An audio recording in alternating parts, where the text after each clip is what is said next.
First off, I hope everyone had wonderful holidays. So today I'll be discussing flow, and I want to thank Dr. Morkos for having me present on this topic. So flow describes the psychology of optimal experience, and it was written by I had to look this up, Mihai Csikszentmihalyi, and he actually coined the term flow in 1975. And again, this describes the phenomenon of optimal experience. So a little background on the author. He was born during the World War II era in Croatia. And at a very young age, he noticed that a lot of people weren't happy or they lacked resilience. And he asked himself, what makes a life worth living? And he actually had to drop out of school to assist his family, but that didn't stop him from pursuing self-study. And then eventually he traveled to the US and put himself through university. So the concept of flow is based on decades of research that was conducted by the author of this book. And it started off with studies involving experts. This involves athletes, musicians, chess masters, surgeons. And then he expanded this on a global scale, including over 100,000 data points. And briefly, his method was giving participants this pager that they would wear, and then during random parts of the day or during specific experiences, they would sort of log what they were experiencing in that moment. And he basically concluded that flow is this optimal state of being or experience that was described by everybody in the same manner: men, women, old, young, different walks of life and culture. So, and really the question he was seeking to answer is what makes life worth living. So today we'll discuss number one, what is happiness? Two, what is control of consciousness? And then we'll get into the third point, which actually is flow. What are the 9 components of flow? And then how this all relates back into neurosurgery. So what is happiness is an age-old question. And in the book, he mentions it's not something that happens, and it's not something that money can buy or power can command. And actually, there's this graph that once you reach a certain threshold of income where your basic needs are met, food, shelter, your happiness doesn't increase proportionally with your income. I'm sure if you double your income right now, you'll have an initial jolt reaction to this, but eventually that'll be your new baseline. And if you weren't happy making, let's say, 100 grand a year, you might not be happy making 200 grand. So, and then another thing that's important to realize is happiness is, we can't reach it just by searching for it. And so you'll see people in this perpetual state of being searching for something that really, you'll see later in the talk, is manifested from within. And so what are some of the main reasons people are unhappy? Number one is failure to live in the present. Next is lack of resilience. And then finally, there's lack of control. So failure to live in the present, I think the best example is being a pre-med. You're so caught up in studying organic chemistry, the MCAT, and you just can't wait to be a medical student. Then finally, you're a medical student and you're bogged down with these step exams, you're working very hard, and then you say, I can't wait until I'm a resident. Then you're finally a resident and you're very tired, you're overworked, and you say, I can't wait until I'm an attending. And finally you're an attending and you realize there's this chronic dissatisfaction with the present or current situation. And you're always looking to the next step, the next step, the next step, but eventually you get there and then there is no next step. Next is a lack of resilience. So frustration is deeply woven into the fabric of life. And how do we get from being bogged down by inconveniences versus, sort of a Navy SEAL mentality where you embrace the suck, you look forward to obstacles because they're an opportunity to make you better and improve upon yourself. And finally, lacking a sense of control to our external environment. There's this really nice quote by Marcus Aurelius: if you are pained by external things, it's not that external thing that disturbs you, but really your own judgment of them. And it is your power to control that judgment. So, these are principles that are not new. They've been described back by Aristotle, Epictetus. So basically, happiness is not based on your outside events, but how you interpret them. And so he says in the book, people who learn to control their inner experience will be able to determine the quality of their lives. So in essence, he's trying to answer the question, how do we liberate ourselves from day-to-day worries that prevent us from achieving happiness? And this is where he gets into a concept that he delves into in the book, attaining control of our consciousness.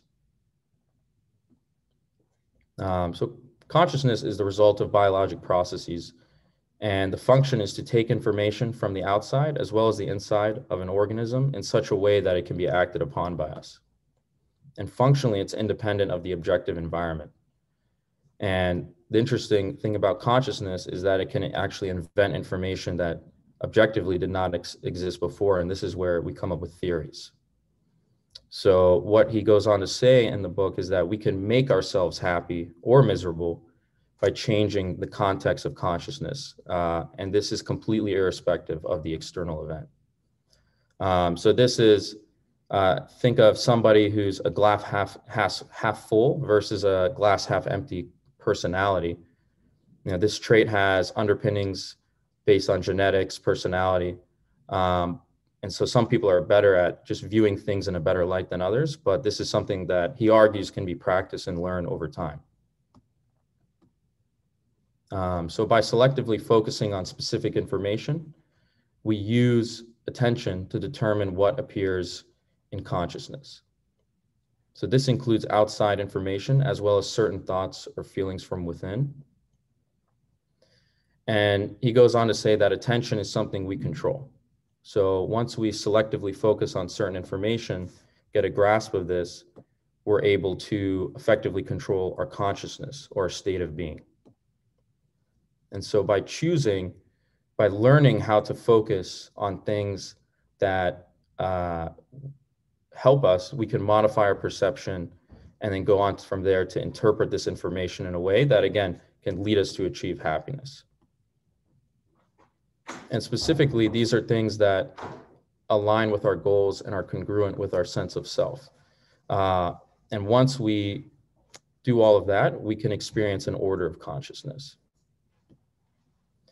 And by achieving order of consciousness, we can get on and achieve flow.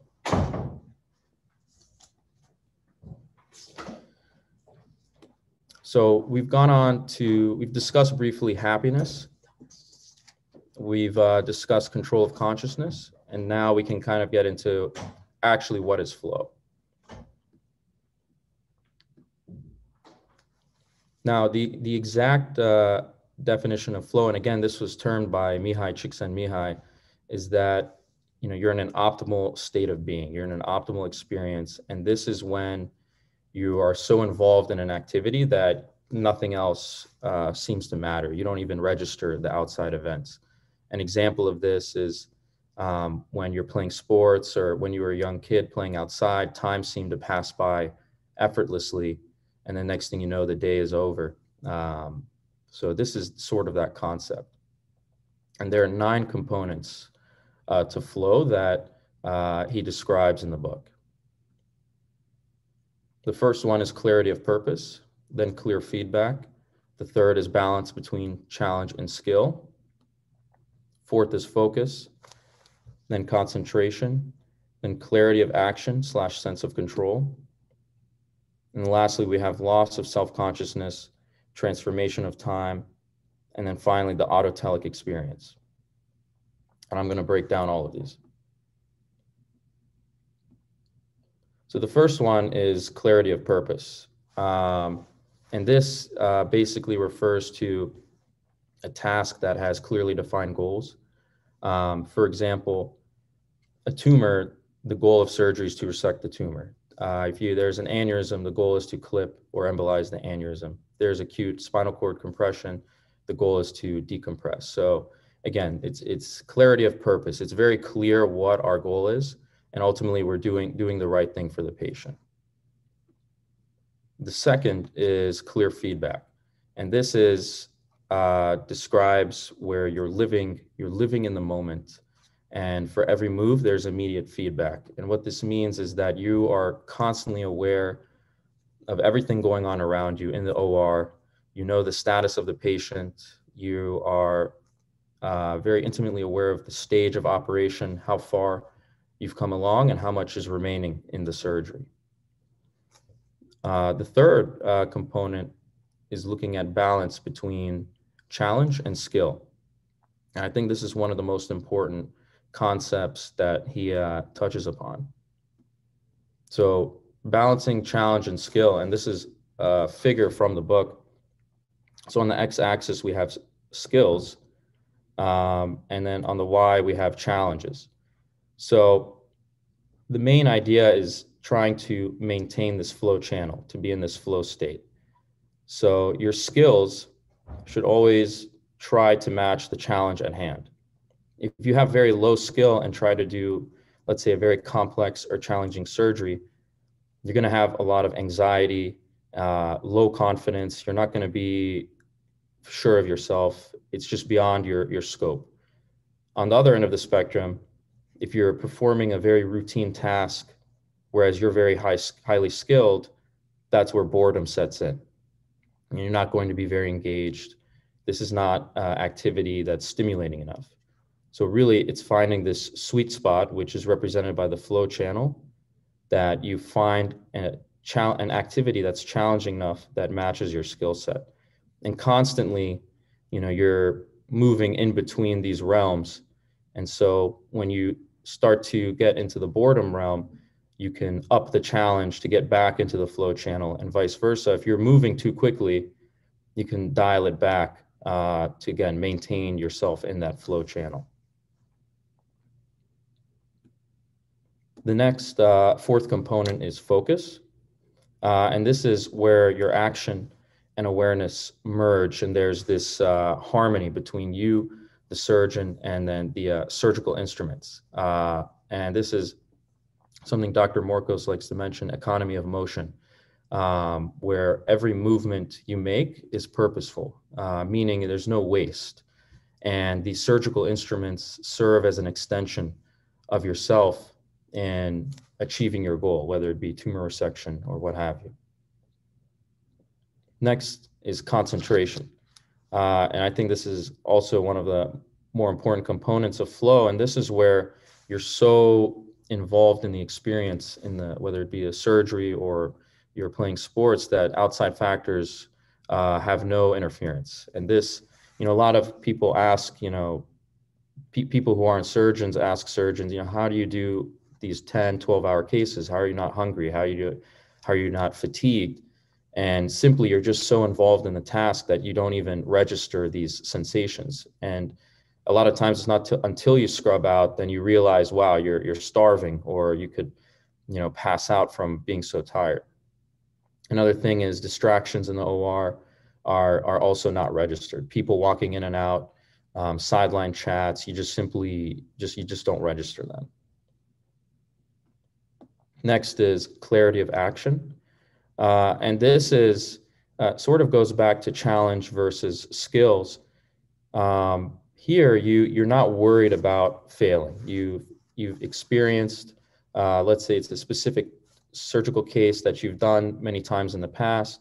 You're confident from your past experiences, and you maintain this sense of control. So this clarity of action during the surgery.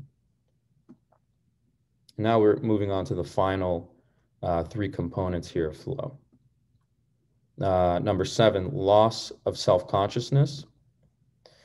And this is an out-of-body experience, and not everybody necessarily experiences this exact phenomenon, but the idea is that you again, have this out-of-body experience where you're observing yourself in the third person. So you'll be essentially as if you're watching yourself operate. And then here, number 8 is transformation of time. And this is where, time flies, right? The old saying, time flies when you're having fun. Hours will pass by and it might seem like only minutes. So this is one of the most universally accepted components where most people in some shape or form, whether it's surgery or some high level activity or just playing outside as a kid, where you experience this transformation of time. And then lastly is the autotelic experience. And what that refers to is just doing something because of how much you enjoy it, and for no other reason. Now, however, this can have some drawbacks if you're a surgeon, because then you might get into a habit of just doing surgeries that you enjoy personally, but perhaps they aren't the most indicated procedure, or there are alternatives that maybe you just don't enjoy that surgery as much as another. So this is something to be very, very self-aware of. You might, very much enjoy clipping aneurysms, but perhaps maybe an endovascular approach is more appropriate, and vice versa. So it's this constant introspection that's very important. So we've discussed happiness being something that comes from within, not something that we can search for or consciously attain. And then controlling our consciousness, again, meaning that we focus our attention on information in our external environment and our internal environment that helps us to achieve happiness. And then flow is that state that spontaneously occurs when we're in an optimal experience. And you can't seek flow out necessarily. It's just something that happens. So now we can get into neurosurgery and flow. So each operation takes a different amount of time to achieve flow. And actually, Dr. Morcos mentions, I think in a podcast, that it took him almost a decade into becoming an attending to achieve flow with acoustic neurosurgery. And so depending on the surgery that you're trying to achieve mastery of, it takes a different amount of time based on the complexity. But eventually your skills will match up to the challenge. And again, that's reflected in the flow zone chart. So as you advance through residency, as you advance as an attending from a junior to a more senior attending, it's you can embrace new challenges, and that helps you stay in that flow zone. Otherwise, boredom will set in, again, as shown in this graph here.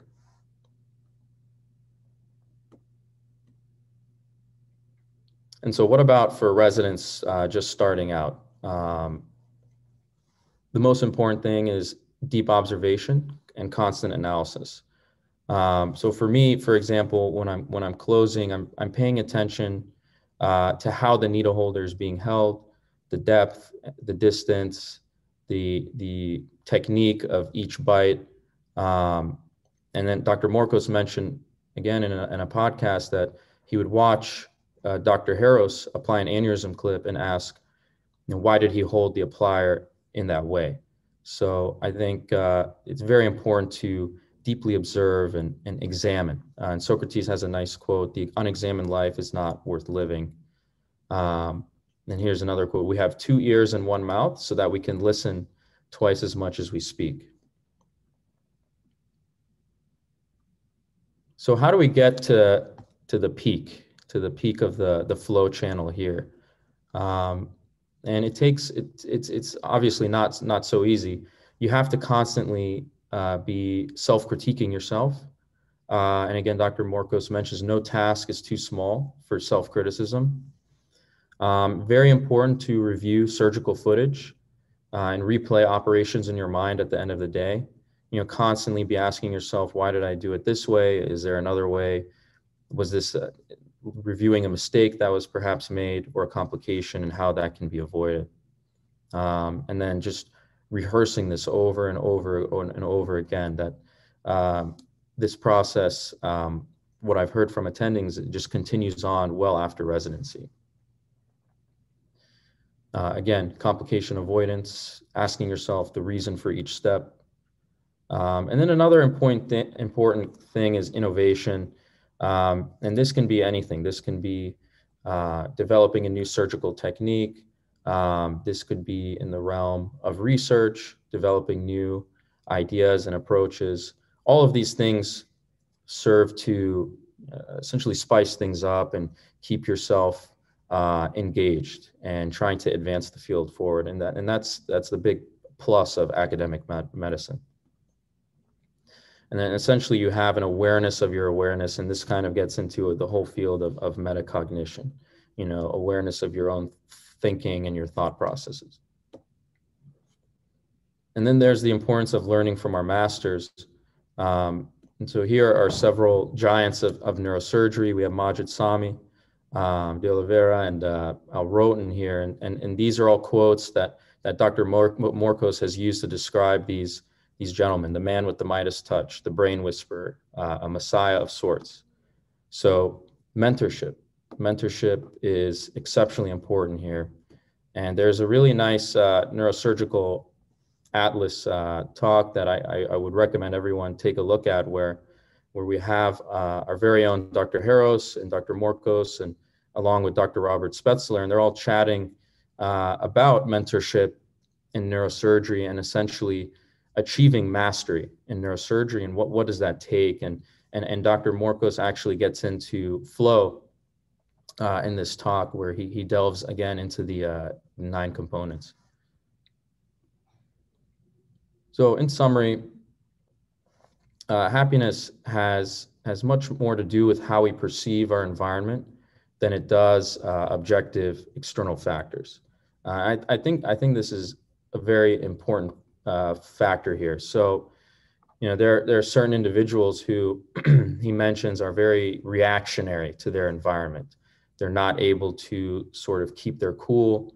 And there's that element of resilience that you sort of require, so that in a moment of a seemingly bad event, you're able to keep your composure. And it's important to realize that about yourself. What spectrum do you lie on? And then it's, again, he argues in his book, it's more of a learned skill. Next is focusing our attention on what matters, and achieving order of consciousness. So an order of consciousness, again, is different for everybody. We have our own self-image, and we decide for ourselves what's important for us. So once you realize how you want to present yourself, you can focus your attention on these things that matter to you. And then there's this order of consciousness that's achieved. And then by obtaining order, you're more likely to get and achieve the flow zone and fulfill those 9 components.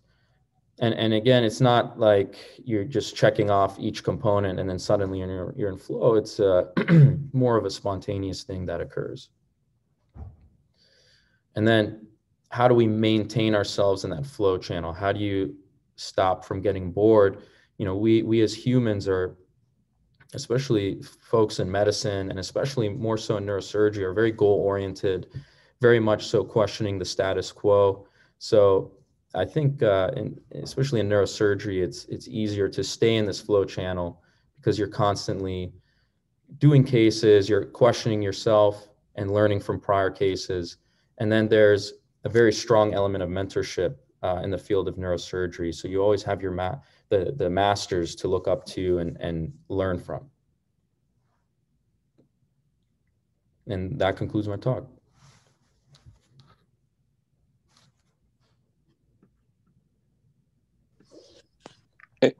So Morcos, very nice job. I know you were interested in the book many months ago when I talked to you about it. You did a very nice job summarizing it. I've given this book to many residents over the years.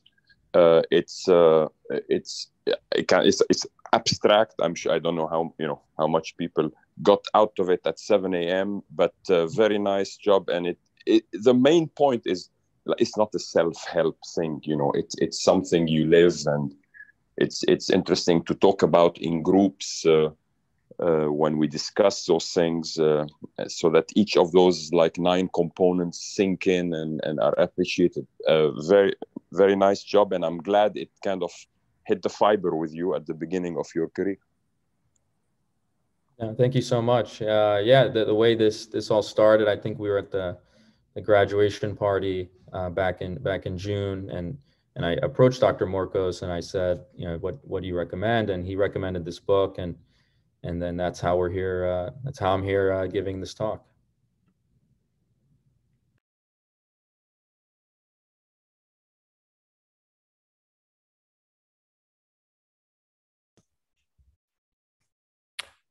Jocelyn, this is John Ragged. Thanks so much for that talk. I thought it was wonderful. For those of us who are not as enlightened as Dr. Morcos, maybe Dr. Morcos can give us some advice as to how do we start on this path to enlightenment and self-awareness. How does one begin? Dr. Ragged, can you ask me an easier question than this? What the heck is that? Like if it was easy, I would answer it. That's why I'm asking you and not Sausen. Yeah, I mean, you know, I think we all have the same answer to this, John. I think you model yourself after other people, or at least that's how it worked for me. You model yourself after components of other people, and I think you build on that. And, you know, nobody's going to achieve any sort of perfection, but you do the best you can. Isn't that what living is all about? Is just the concept of deep observation he talked about is so important, I think, in neurosurgery. You know, just picking something and just analyzing it to the nth detail to milk out of it what you can, and that's one component. And then you go on to the next thing, and then you build something. And at least that's the way I think it worked for me. But yeah, a model, I think, to answer your question, probably just have some form of a role model. And there is something called mosaic mentoring, meaning you don't need one role model for your entire life as a neurosurgeon. Of course not. You need a role model for a certain part of your life. Then you move on to the next component of your career. You need another type of role model that's more appropriate. And so it's a moving target. There you go. That's my quick answer. Thank you. I'm gonna take step 1. Okay.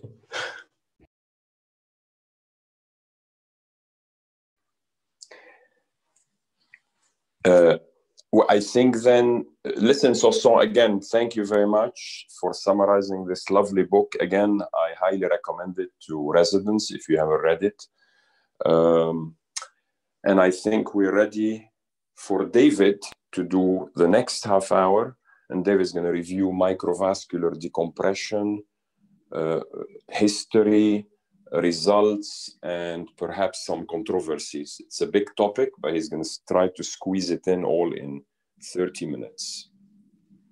Yes, hopefully we'll be able to get everything in here. Thank you to Dr. Landy for the invitation and Dr. Morcos for his help in preparing, and to all of you for the opportunity to present today. So talk about microvascular decompression, history, results, and controversies. And I'll start with the historical component. So descriptions of trigeminal neuralgia date back very early 1st century. Clinical features of it were characterized first by philosopher John Locke. Andre and Fothergill were 2 English physicians in the 17th and 18th century that best characterized the clinical aspects of it.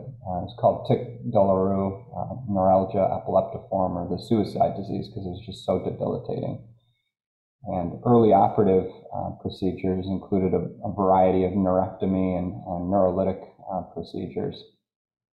And early surgical approaches, extradural subtemporal approaches to rhizotomies.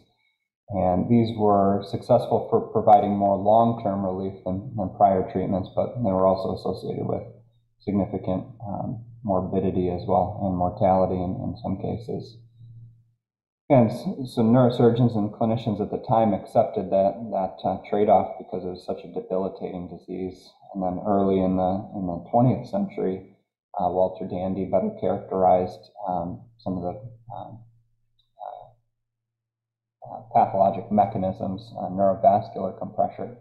And we often attribute today's modern understanding of the condition to Dr. Janetta, who really brought microvascular decompression to the forefront in the mid to late 20th century.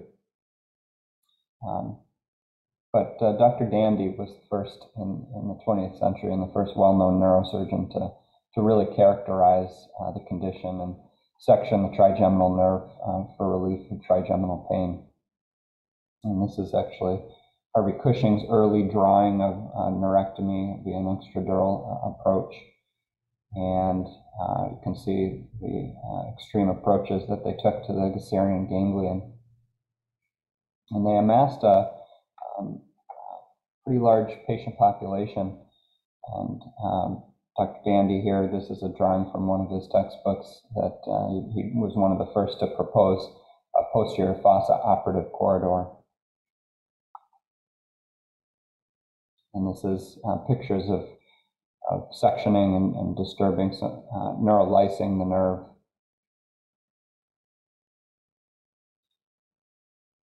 And here's his first pictures of retrosigmoid suboccipital approach to the root entry zone. But it wasn't until the 60s when Dr. Janetta really brought the microvascular decompression into modern era of neurosurgery and standardized it as the definitive treatment, surgical treatment for trigeminal neuralgia, hemifacial spasm, and in the rare case of glossopharyngeal neuralgia. And the story is very interesting. So Dr. Janetta was a resident at UCLA in the 60s, and his faculty mentors, Robert Rand and Theodore Kurtz, were early adopters of the operating microscope. And so that combination of Dr. Janetta's curiosity and eagerness to use the operative microscope in combination with his experience with patients with trigeminal neuralgia essentially led to our modern interpretation and approach to microvascular decompression for trigeminal neuralgia and hemifacial spasm. So Rand sent Dr. Janetta to the lab and to the dental school actually to do microdissections for dental students. And it was at this point that Janetta thought that there were separate accessory nerve fascicles that could be avoided in the portion minor versus portion major for the treatment of trigeminal neuralgia. And by sparing those nerve fibers, you could spare patients the consequences of sensory loss after treatment for trigeminal neuralgia. So they developed a subtemporal transtentorial approach for selectively sectioning the nerve. And they weren't actually able to get the procedure approved to perform at UCLA, so they did it at a separate Los Angeles hospital, Harbor General Hospital. And they did their first trigeminal neuralgia operation through a transtentorial approach. And at the time, Dr. Janetta noted pretty clearly that there was a pulsating artery, superior cerebellar artery, over the course of the root entry zone, and identified that as the cause of the trigeminal neuralgia. And from there, he really went on to develop his theory of neurovascular compression as the cause of trigeminal neuralgia, and saw a patient in the following year, 1966, with hemifacial spasm, and kind of just clicked in his mind that was the etiology for the hemifacial spasm as well.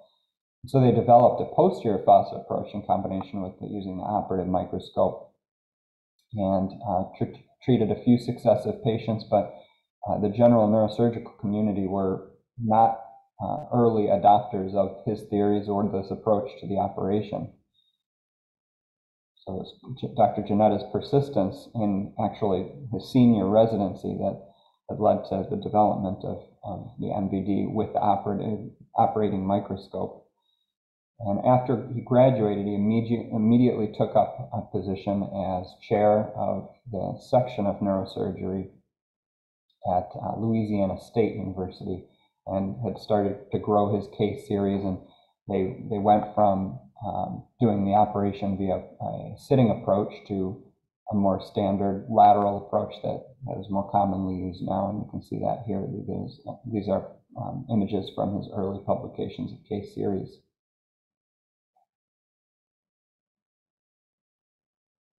And so a big difference from Ginetta taking it from the subtemporal approach to a more standardized microvascular decompression. And this is kind of the view that we have Dr. Ginetta to thank for, using the operative microscope and padding the artery with Teflon. And you can see here very clear compression of the trigeminal nerve with superior cerebellar artery, and then after placement of Teflon pledget, you can see decompressing the nerve root entry zone.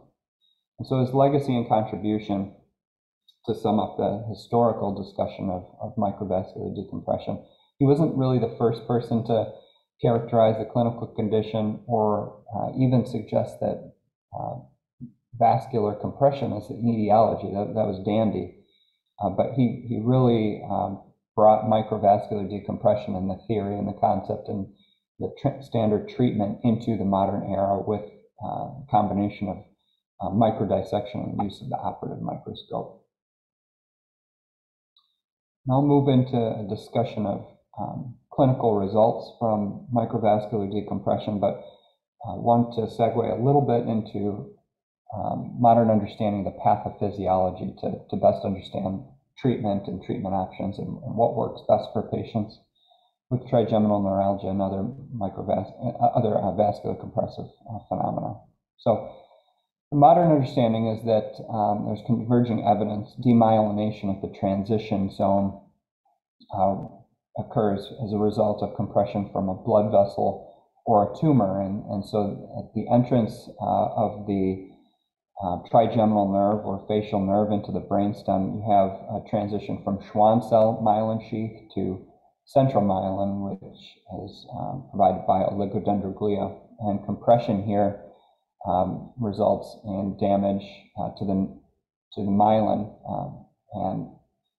and when the myelin sheath becomes thin enough, it allows transmembrane passage of ions, and the nerve can become hyperexcitable and generates ectopic impulses with high frequency, and crosstalk between axons can occur, and that's apoptic transmission, and that's the understanding of the etiology of aberrant nerve signal, both at the root entry zone or in the case of something like multiple sclerosis, it can be within the brainstem itself. And it's interesting because there are some cases of familial inherited trigeminal neuralgia syndromes that are actually attributed to genetic abnormalities in the conductance of the sodium channel. And that kind of unifies our understanding of this physiology at the root entry zone, as well as how medicines best treat trigeminal neuralgia. So for instance, the most effective medications, Tegretol and Trileptal, alter conductance at the sodium channels, and that can sometimes treat trigeminal neuralgia.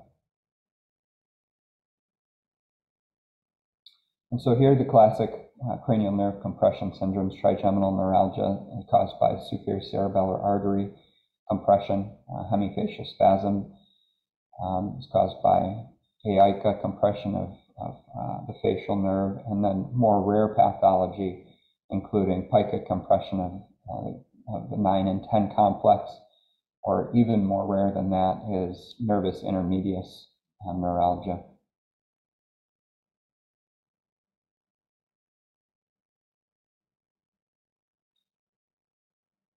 And classification of trigeminal neuralgia, I'm not going to spend a whole lot of time on this, but we all know that type 1 trigeminal neuralgia, that paroxysmal, sharp, lancinating pain is the type of trigeminal neuralgia that best responds to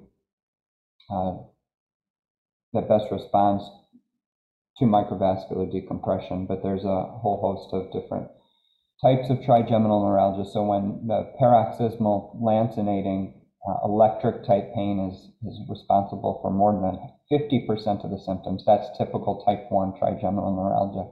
When it's more of a constant burning, dull, aching pain, more than 50% of the time, that's type 2, and that's a little bit less responsive. Symptomatic trigeminal neuralgia caused by a lesion, so a tumor or multiple sclerosis, and then a few of the more rare types of trigeminal neuralgia. This is all classification that's been well adopted, well standardized by Kim Burchill.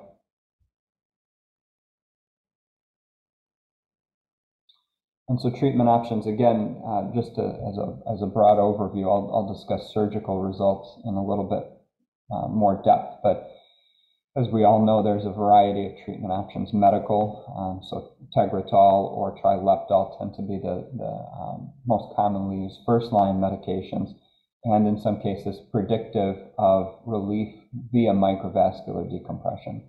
And that all ties in again with the pathology that's nerve root compression at the root entry zone. Stereotactic radiosurgery is an option for patients that don't have clear vascular compression, trigeminal neuralgia, or can't tolerate a more invasive procedure.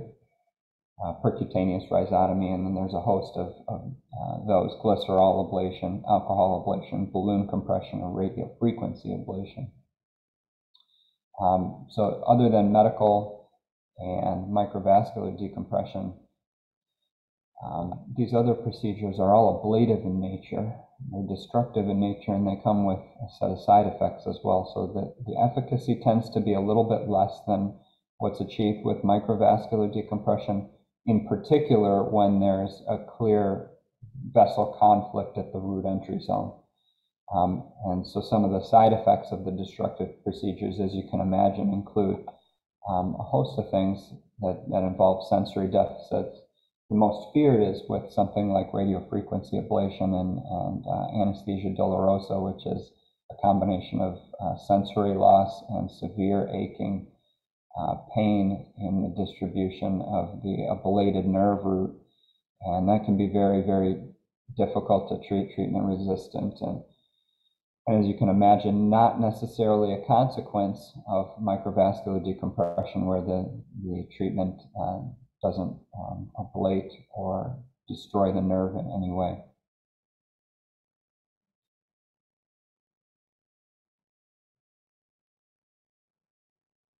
And so here's just a flow chart of treatment options. So it can get kind of complicated. This is by Dr. Burchill. But the one thing that's clear cut is that when there's a patient that has type 1 trigeminal neuralgia and an MRI shows vascular contact at the root entry zone, or hemifacial spasm in the same vascular contact at the root entry zone, it's very clear that microvascular decompression is the first treatment option. And so here's some just basic results for large meta-analyses of patients undergoing microvascular decompression for trigeminal neuralgia. And since Dr. Janetta started to standardize this as the treatment, thousands and thousands of patients have been successfully treated and cured of their pain. So this is just one representative example of hundreds of reports. So this 5,000 patient meta-analysis, pooled meta-analysis, showed up to 90% cure rate, pain-free at long-term follow-up. And the complications of surgery are rare, CSF loop being the most common at 2%, and then sensory loss, hearing loss, meningitis, strokes, and hematomas are rarer complications. And even more durable is the treatment for hemifacial spasm. So I'll play this video that I got off of YouTube. A patient with hemifacial spasm, you can see on the left is preoperative and right is postoperative. But this is an extreme example. You can see the entire face pulling and twisting on the right side. Sometimes the patients present to their ophthalmologist with just eye twitching and get referred to a neurosurgeon after the ophthalmologist identifies that hemifacial spasm as the cause. And like I mentioned, a microvascular decompression for hemifacial spasm when there's vascular compression is a very successful treatment approach for those patients. And again, 90% and very rare recurrence, 1 to 2% recurrence. And then glossopharyngeal neuralgia, this meta-analysis is actually courtesy of Victor Liu, and he looked at 792 cases of glossopharyngeal neuralgia managed by nerve section, microvascular decompression, or radiation. And the best results, long-term pain relief, was greatest for nerve sectioning and microvascular decompression. You can see it's very efficacious, 96%. And so that's it for my brief discussion of results in microvascular decompression. So in summation, for the correctly selected patient, and particularly those with imaging evidence of vascular conflict at the root entry zone, either the trigeminal nerve or facial nerve, surgery is an extraordinarily successful and durable treatment option for patients.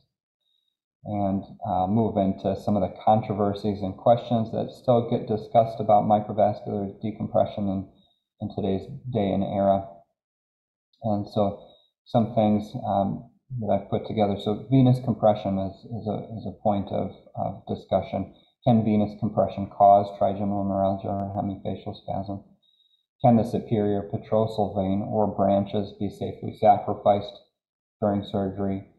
And Kim Burchell has published on trigeminal neuralgia type 1 without neurovascular compression. So what is this entity? Why do patients have it? What's the best treatment option? Those are ongoing discussions in today's modern era and treating patients with trigeminal neuralgia. Is monitoring, neuromonitoring, lateral spread useful for microvascular decompression and hemifacial spasm? And I'll describe what lateral spread is and its use in hemifacial spasm operations. And then optimal surgical techniques and approaches, role for endoscopy, continuing evolving treatment approaches from a surgical standpoint. So let's start with venous compression. Can it cause trigeminal neuralgia or hemifacial spasm? And you get a variety of different opinions on this.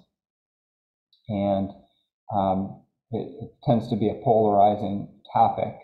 So some meta-analyses describe vascular conflicts, venous vascular conflicts alone in 10% of cases for trigeminal neuralgia.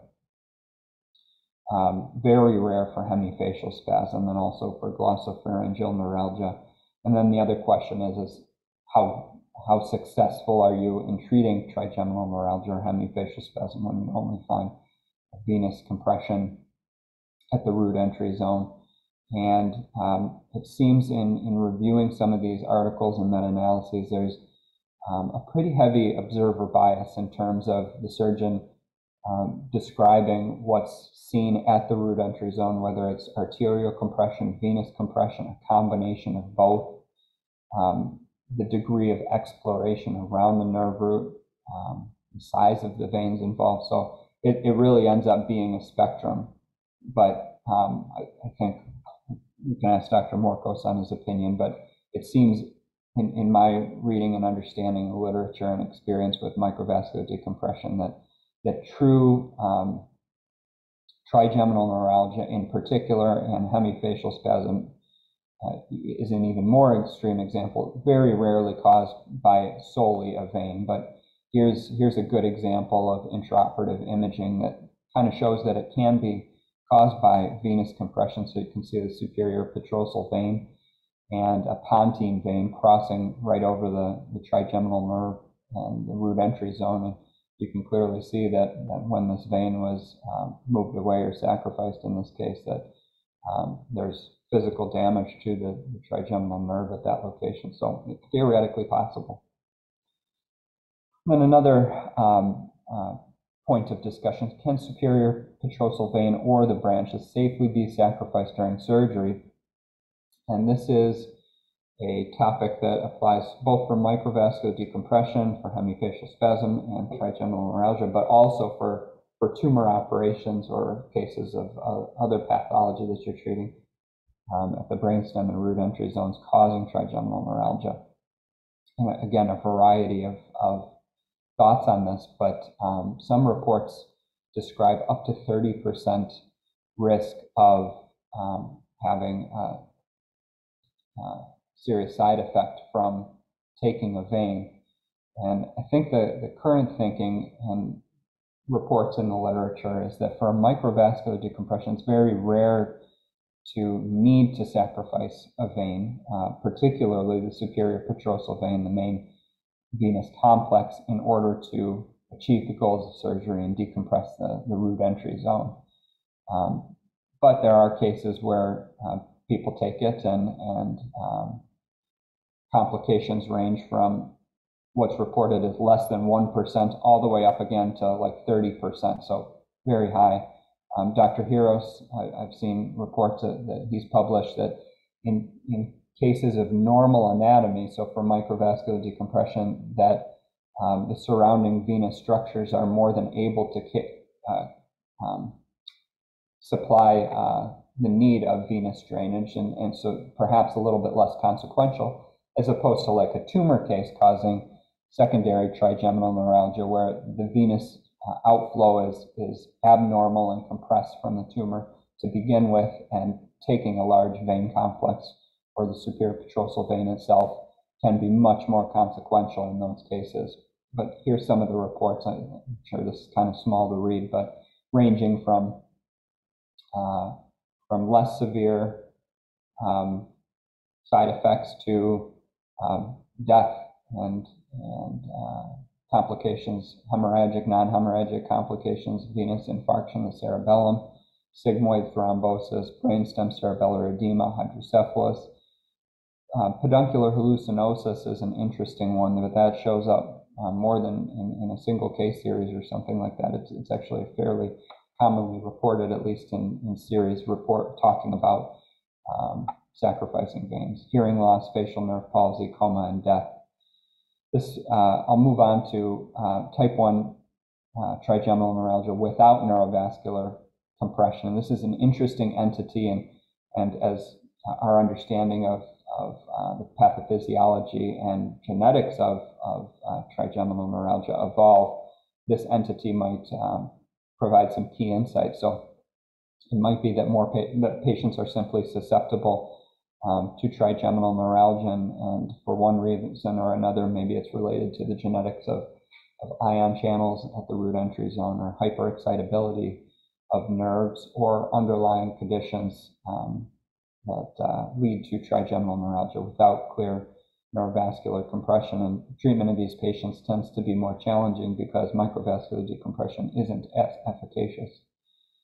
I know I'm running a little bit low on time, but I did want to mention lateral spread monitoring for microvascular decompression, because I know it's not something that we use here, but it's described as a tool for hemifacial spasm operations. And so what lateral spread is it's a form of EMG. So we monitor free-running EMG. That means when you bang up against the facial nerve to trigger an EMG response. Or you can directly stimulate it to bind the facial nerve, and not really useful in hemifacial spasm cases, but certainly tumor cases where you're looking for the facial nerve and trying to protect it. And then for hemifacial spasm in particular is monitoring lateral spread.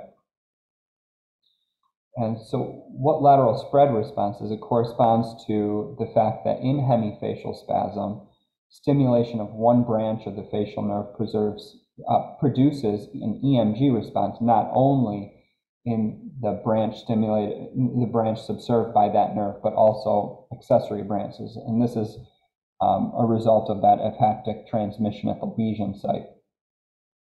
So this approach, monitoring lateral spread and the resolution of lateral spread during the process of decompressing the facial nerve in a hemifacial spasm case, was advocated by Dr. Janetta pretty heavily to ensure adequate decompression is achieved. And so what you do is you place electrodes in the temporal branch and the mandibular branch of the facial nerve, and then you record from mentalis branch and orbicularis oculi.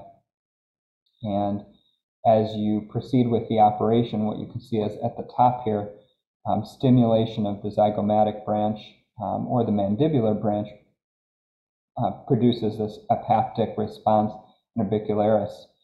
And at the end of the operation, you can see some of the interventions here on the right. So vascular mobilization, or they're trying different things here on the right to see what actually makes a difference. But on the right side, you can see that there's resolution of lateral spread, and this is thought to be a prognostic factor, and in some cases indicative of a good prognosis postoperatively. So if lateral spread resolves, up to 90% good prognosis postoperatively. If it doesn't resolve intraoperatively, then that portends like a 70% good outcome. And so the utility of monitoring lateral spread can be debated for hemifacial spasm cases, but I think the idea that you're going to robustly decompress the root entry zone regardless of lateral spread is an appropriate approach to the operation. Lateral spread might be a better thing to monitor, say, in a redo operation where you want to make sure that you're really treating the hemifacial spasm. So it might not be a critical tool, but perhaps a useful tool in some cases, I guess, is the long and short of it. And then I know I only have 2 minutes here, but just ongoing surgical techniques and developing surgical techniques, role for endoscopy. Here's a short video. I'll kind of skip it, but I thought this video, if anybody's interested in it, I can pass along the citation.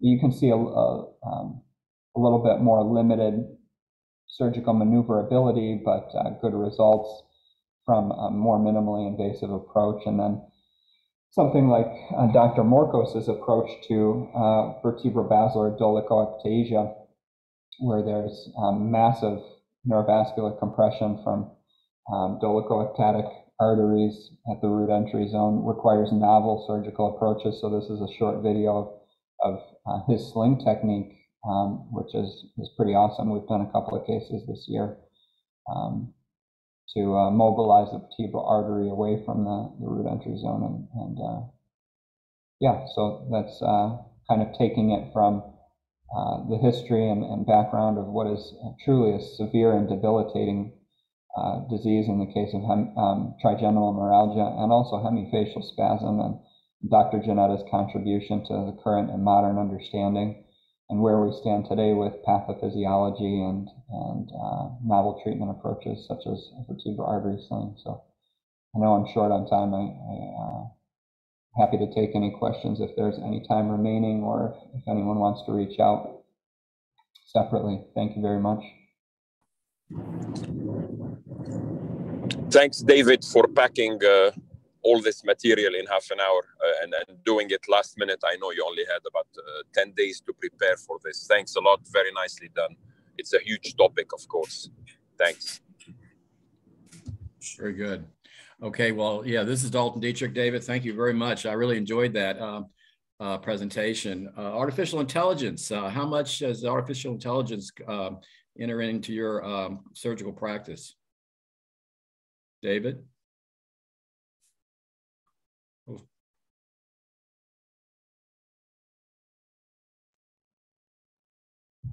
With respect to microvascular decompression,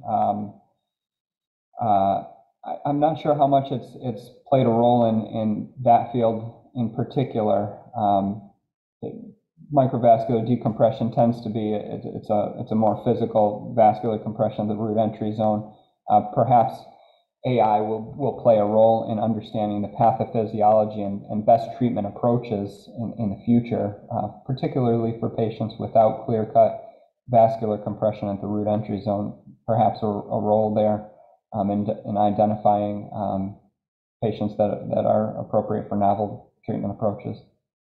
Very good. Okay, thank you very much. Well, everybody have a great day. Now we're turning attention to a presentation. Dr. Dan Liebel will introduce our speaker on the pathophysiology of traumatic brain injury. As you know, a lot of research in the Miami Project is directed toward TBI. And so Dr. Liebel is leading some really exciting work on new targets for therapeutic interventions to enhance plasticity and improve cognitive function. So Dr. Liebel, take it over, please. Yes, so thank you, everybody. I'm going to introduce Dana Arizonowska. She's a graduate student in my laboratory, and she's really working on a topic which is novel mechanisms that regulate synaptic stability after brain trauma. And she's on a track called the educational track or a translational track, in fact, which is really designed to incorporate clinical relevance and approaches into her basic research program. And in fact, presenting our work today to clinicians is part of this educational process. And she has gained this exposure. To gain this exposure, she's been working very closely with Dr. Grazioli, who also serves on her dissertational committee. And this project, in fact, is a collaborative effort between our group, Joe, Dr. Jagged, Kruger, and many others on this call. So she will show you her work today. So Dana, go ahead.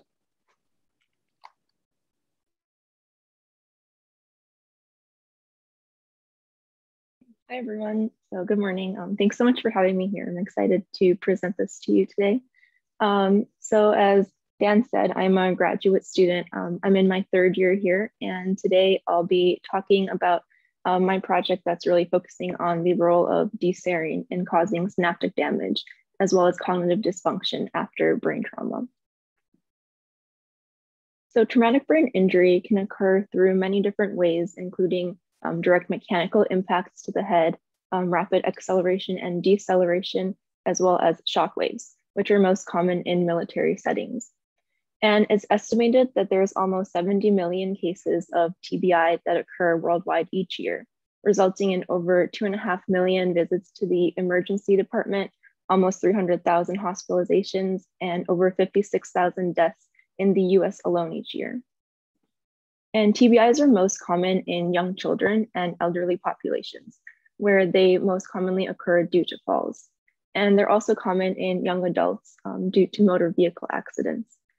And as you can see here, TBI results in a wide variety of symptoms, including motor deficits and changes in sensory perception, as well as changes in behavior, including increased risk for depression, and importantly, changes to cognitive function, such as impairments in attention and learning and memory.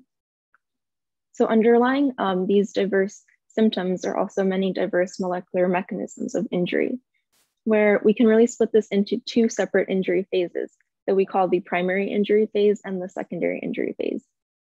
So primary injury occurs directly at the time of impact, and this includes things such as direct damage to tissues and blood vessels, as well as compromise to the blood-brain barrier and axonal shearing.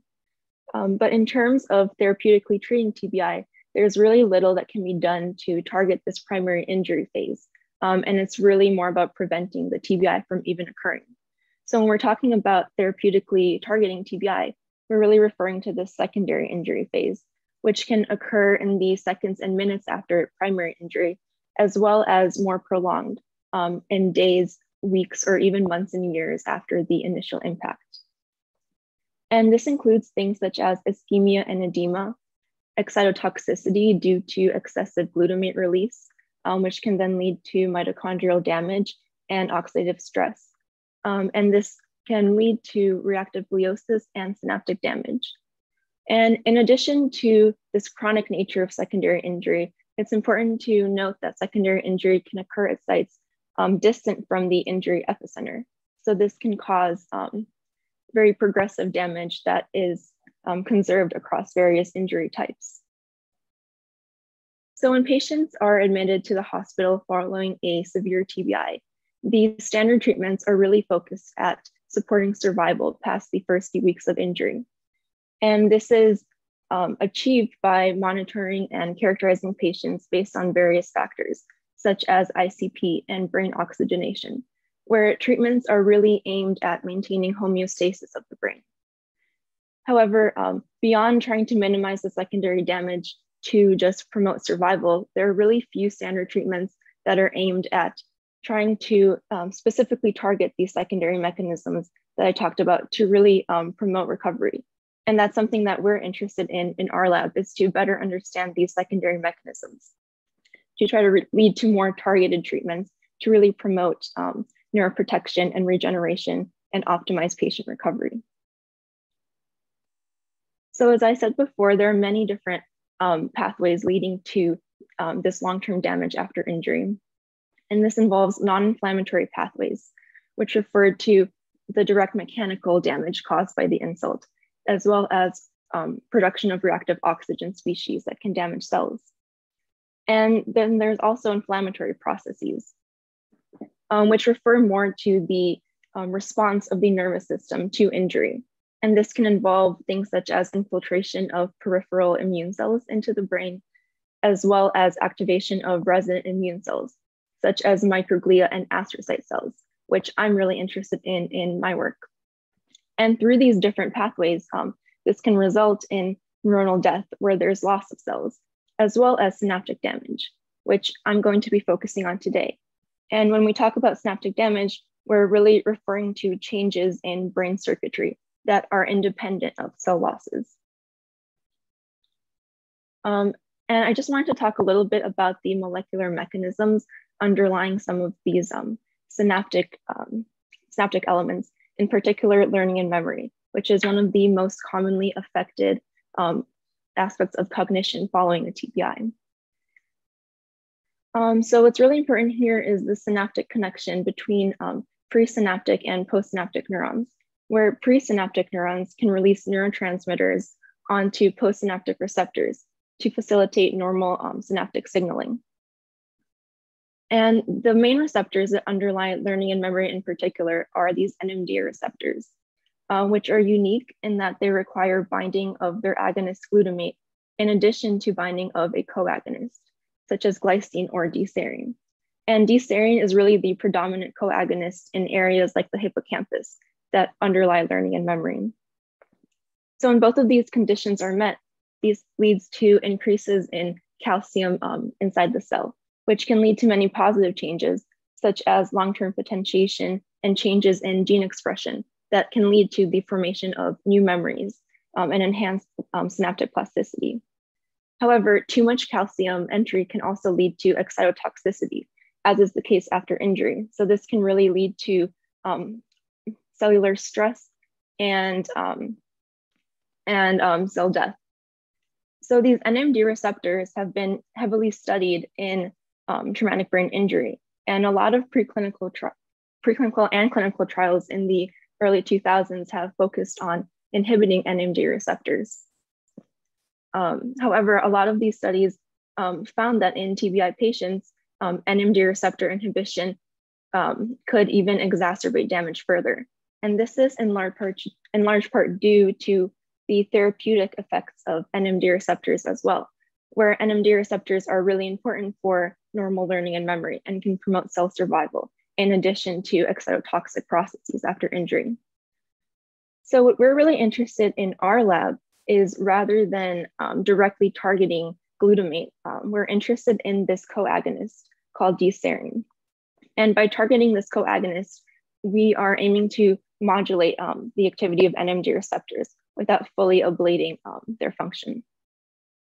And just to go in a little bit into De-Serine. So De-Serine is a D-amino acid that is normally produced in neurons.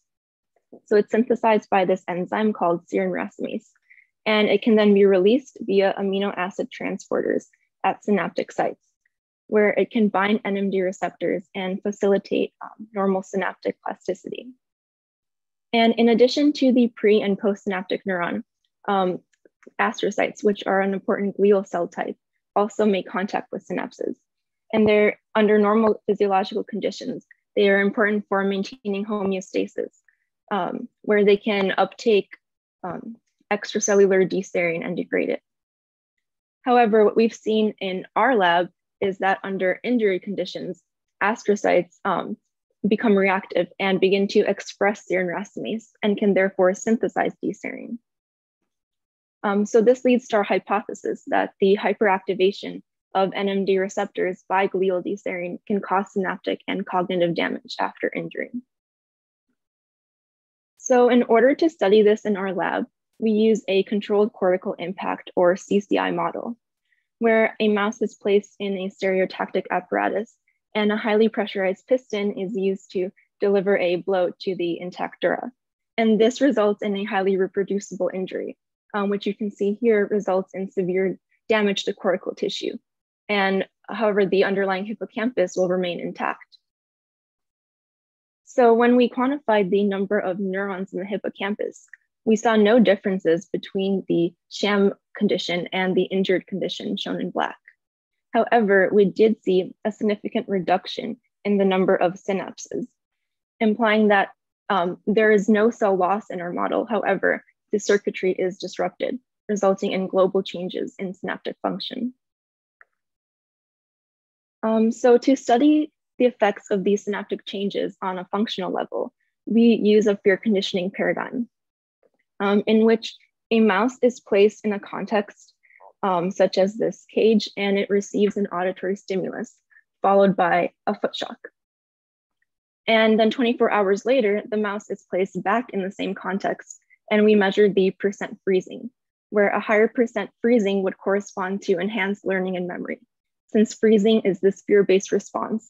So an increase in freezing suggests that the mouse is able to associate the context with the aversive stimulus it received the day before.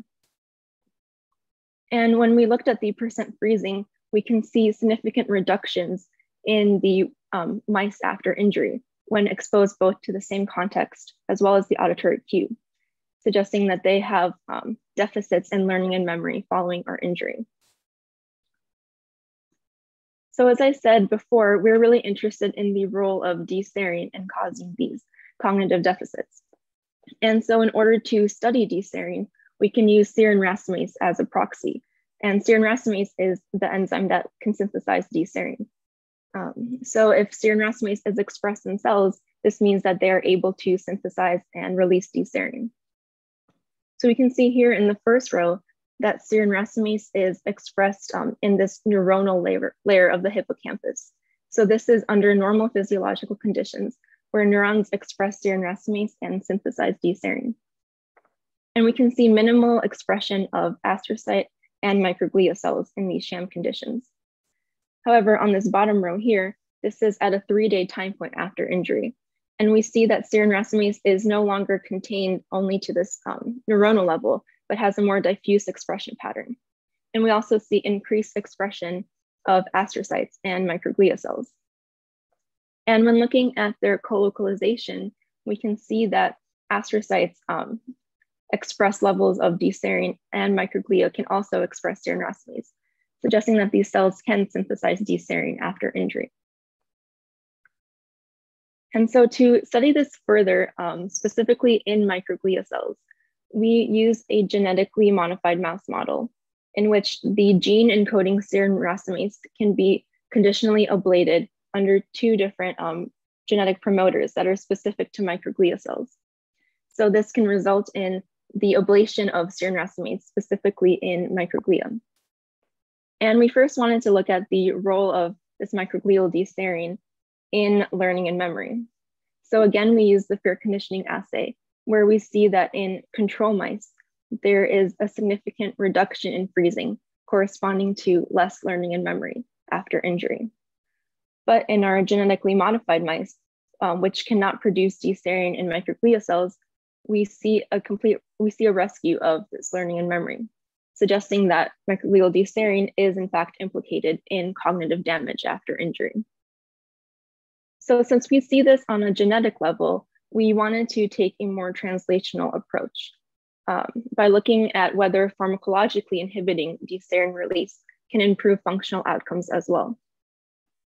So to do this, we used osmotic mini pumps to infuse 2 different inhibitors called L4 or BMS directly into the lateral ventricle after injury. And what these inhibitors do, such as L4, which is illustrated here, is block the amino acid transporters that are responsible for transporting De-Serine out of the cell. And this inhibitor targets transporters that are expressed specifically by glial cells. So through this pharmacological manipulation, we can specifically target De-Serine release by glial cells instead of inhibiting all neuronal activity. And so we infused these inhibitors for 7 days and then performed the fear conditioning assay, where we see that in control mice that received an infusion of saline, there is a significant reduction in freezing behavior. However, in mice that received an infusion of the inhibitor, we saw a rescue of learning and memory. And this was at a 7-day time point that really showed that pharmacological inhibition of glial De-Serine can replicate the effects we see using genetic ablation as well. And we were interested in looking at a more chronic time point to see if these inhibitors could offer more chronic neuroprotection. So in this case, we infused the inhibitor for 14 days and evaluated learning and memory at 28 days after injury. And 28 days in mice is a time point which actually corresponds to a few years in humans. So here we see that, again, with the vehicle infusion, there is less learning and memory, but this is rescued with the inhibitor, suggesting that this can provide chronic neuroprotection following an injury.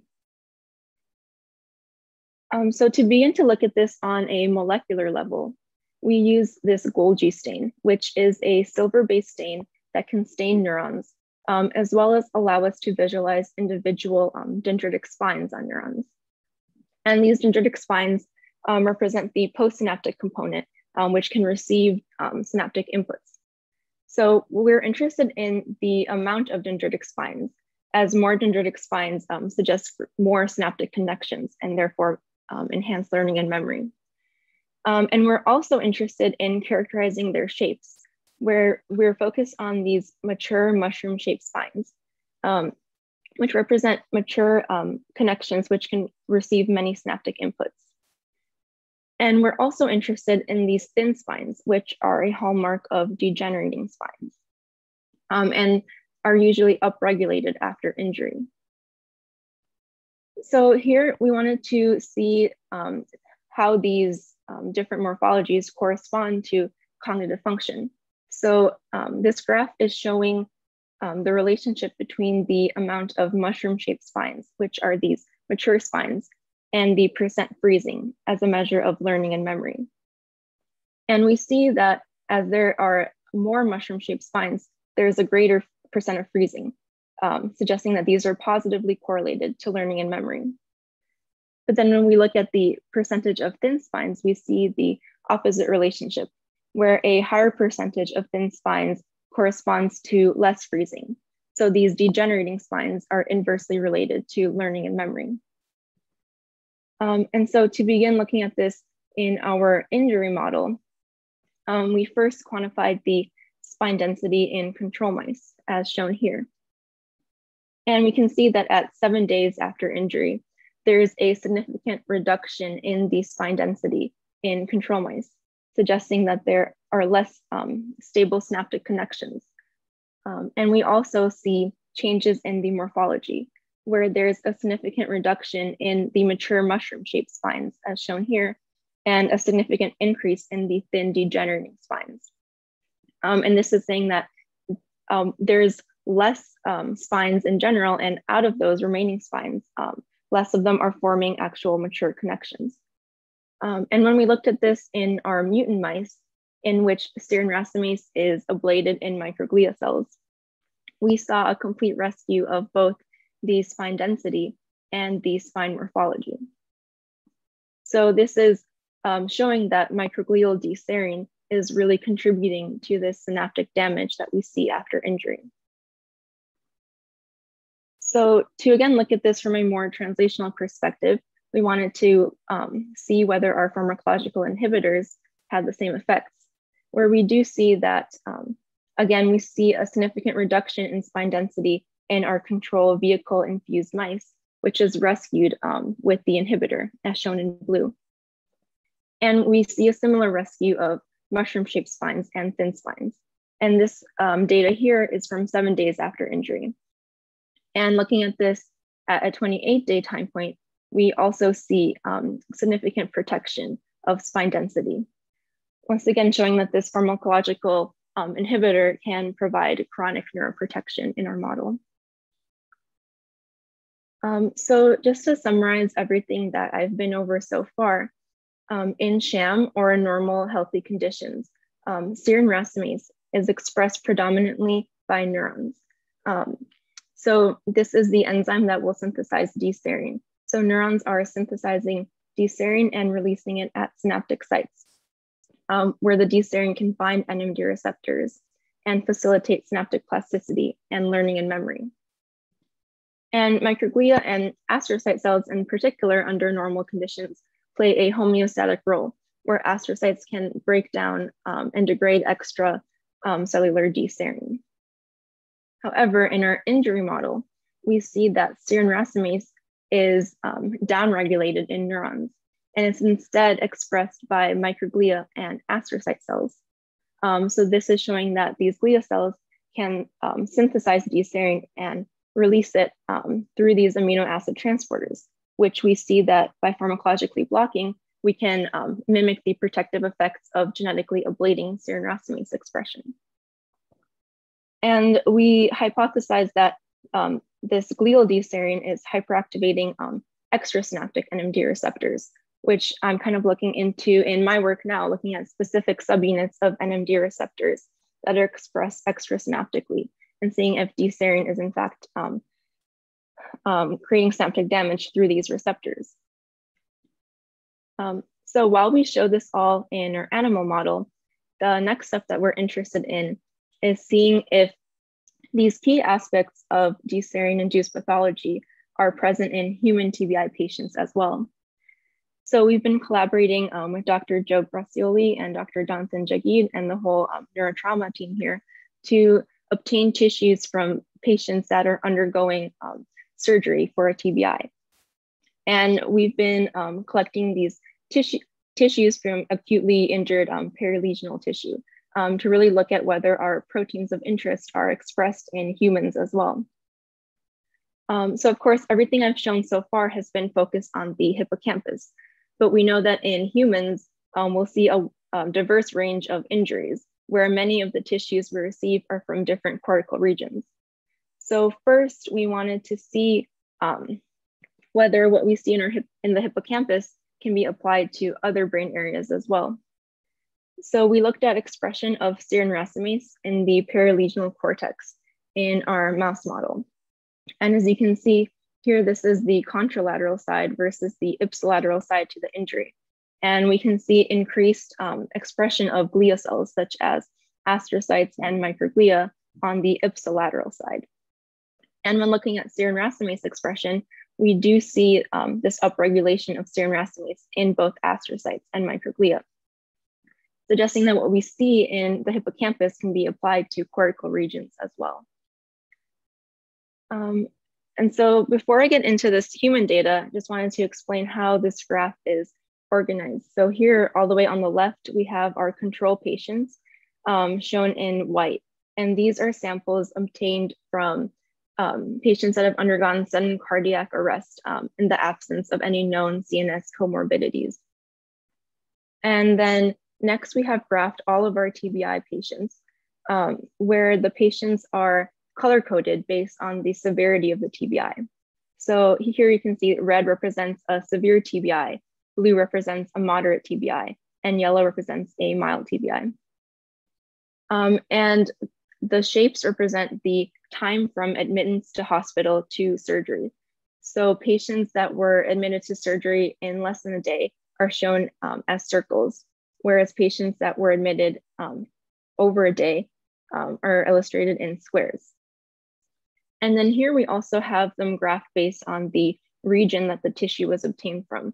So here we have samples from the frontal cortex and samples from the temporal cortex to be able to see if there are any regional patterns we can pull out as well. So first, we wanted to look at serine racemase expression on a protein level in these patients. And we did this using Western blot analysis, as shown down here. And when we first looked at serine racemase protein, we didn't see any significant changes, even though there does seem to be a trend with our acutely severe severely injured patients expressing a high amount of serum racemase. However, we know that protein can be quickly ubiquitinated and degraded after injury, especially since this tissue is obtained from the perilesional space. So we wanted to look at this on an mRNA level, as mRNA is more stable and less prone to degradation. And when we looked at mRNA expression, we did in fact see a significant increase in the amount of serum racemase expression in all of our TBI patients here. And there does seem to be a trend that the more severely injured patients and acutely injured patients at our less than a day time point have higher levels of serum racemase expression. So this is showing that what we see in our mouse model could be applied to patients as well. So just to kind of summarize the clinical implications of everything that I've talked about so far, we've shown that synaptic damage underlies cognitive dysfunction in our injury model.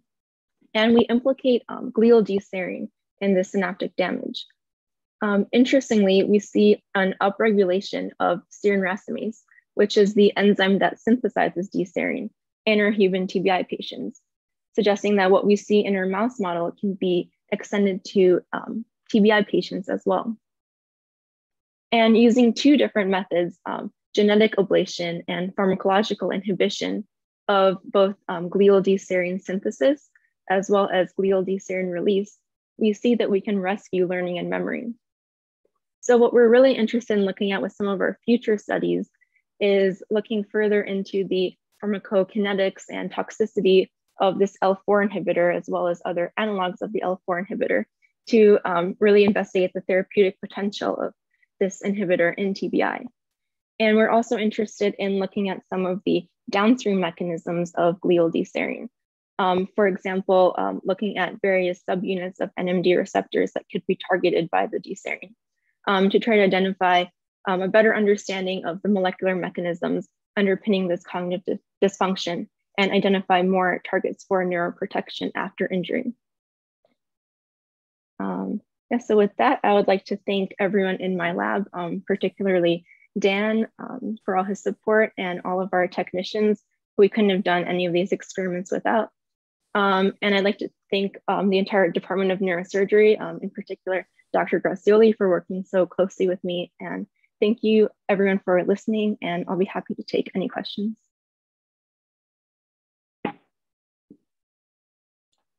Dina, it was a great presentation. I'd like to congratulate you. It's been a pleasure to work and to contribute with you and your team. I'd also, it's important to give credit to Dr. Benveniste that's helping us a lot with the cases and the research. And although it's a little challenging, I must imagine to translate into the clinical aspects for you that's on the PhD track, but you did a great job, because mostly the research so far done on TBI is demographic or prognostic. But this is a real pathway in which we could maybe improve the outcomes, cognition specifically. This brings to a point, an interesting point, that you see the connections, like you have a cortical injury model impacting in memory and cognition in the hippocampus. So maybe connectomics is a thing that we should think about in the future. It's been a great research, and I just want to congratulate you. Thank you so much. Thanks for all your help as well. My pleasure. Yeah, I would second that. Great talk. And I really appreciated the nice correlations between the synaptic morphology and the behavioral outcome measures. I thought that was very intriguing and very important. You mentioned, obviously, microglia a couple of times. What do you think microglia are releasing that could be participating in these changes in synaptic plasticity, in addition to the specific De-Serine processes that you're looking at?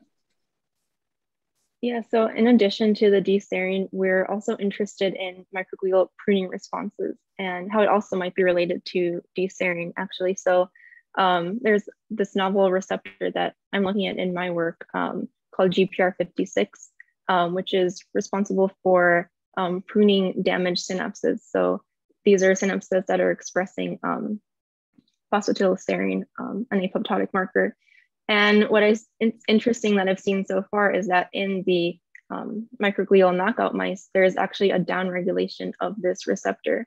So we're interested in looking further into how this receptor might interact with the De-Serine to enhance synaptic pruning of synapses after injury.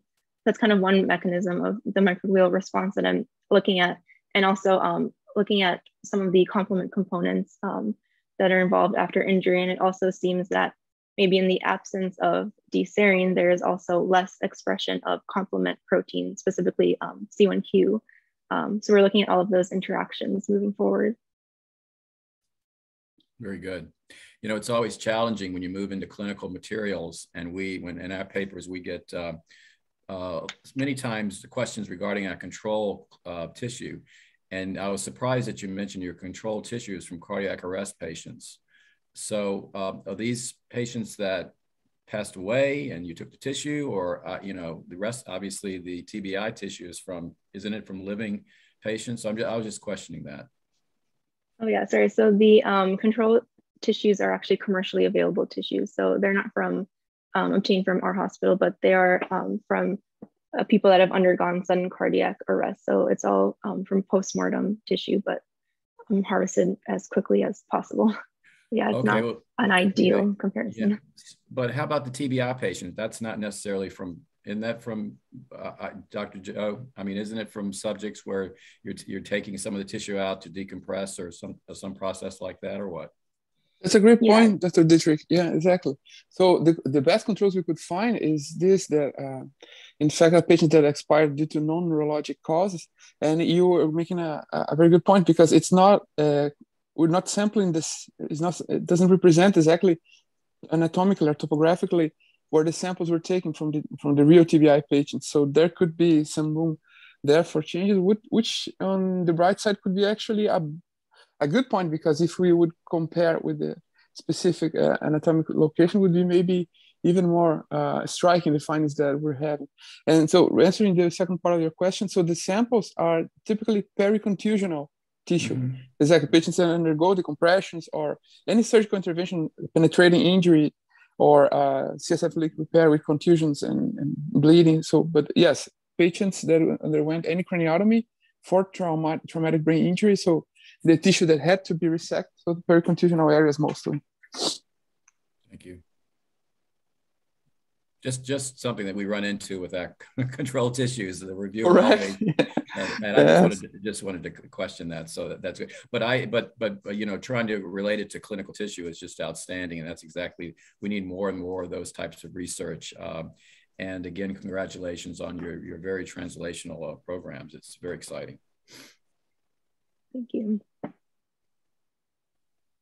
John Raga, wonderful talk. I just had a question regarding this serine work and whether this has been looked at in people with epilepsy, and also to offer the suggestion that in neocortical resections for people having epilepsy surgery, as a way to approach the hippocampus, that might be another source for control tissue. Granted, they have epilepsy, so that's thus the first question.